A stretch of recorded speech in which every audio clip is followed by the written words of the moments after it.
How's everybody doing? This is Coach Justin again with another tutorial for you guys. I'm going to be showing you guys a couple variations of a move called the Kip Up. First, the standard Kip Up that you can do lying on the floor.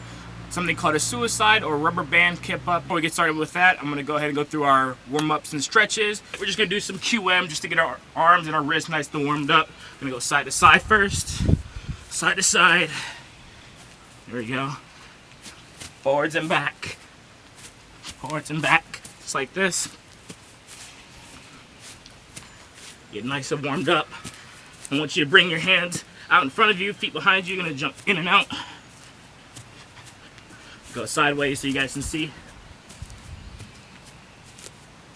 Just like that. Whenever we're doing a sitting stretch, we're gonna start with our ankles. So we're gonna go ahead and grab our ankle, spin it in a nice circle, just like this. Do the other side.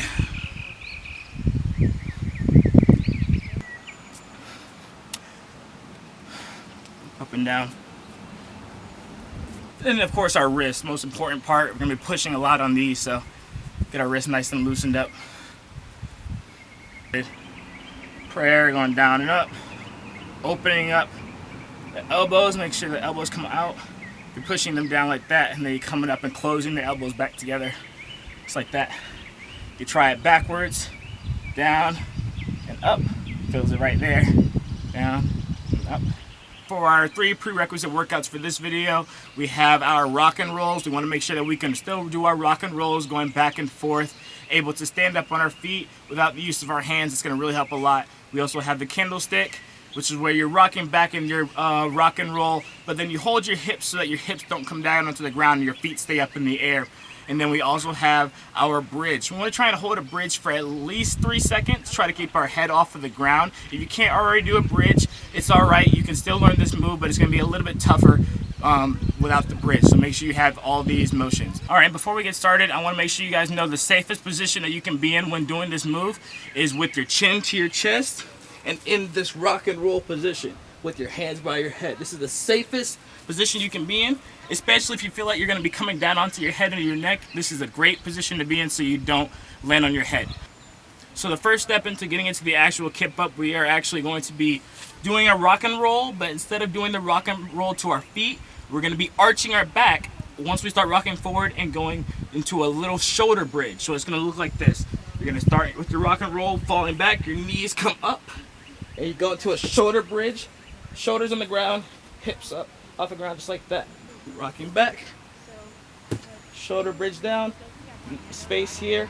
You're gonna be dropping down just like that. After you've gone through that a couple of times and you're ready to get a little further, you're gonna try and do a head bridge. You wanna try and get on the back part of your head. So you're gonna be coming here, pushing, and I'm on my head here. Still got that space down here. Next step, you're gonna try to push up with your hands a lot harder. Now, if you feel like you don't have the strength just yet, you can practice doing what I call backwards worms, where you rock back, you push off of your hands, and you kind of roll back to that starting roll position. So you back, feet, and come back here.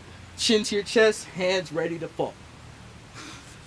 You're going to practice that a couple of times, and when you feel ready, you can try and land on your feet and get there and stand up there as long as you can.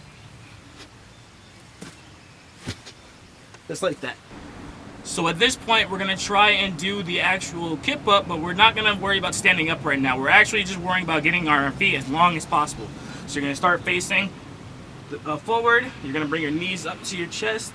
You're going to rock back and do the same kick into your bridge, but this time try to push off of your hands and kind of swing onto your feet and then let yourself fall back to your butt so you can roll. Here, roll, here. You're going to keep doing that until you can almost stay there for a good 1 or 2 seconds before you fall back.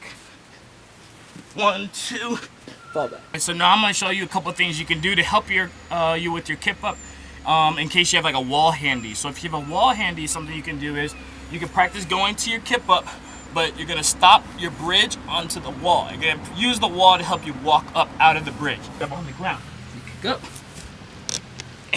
And you walk just like that.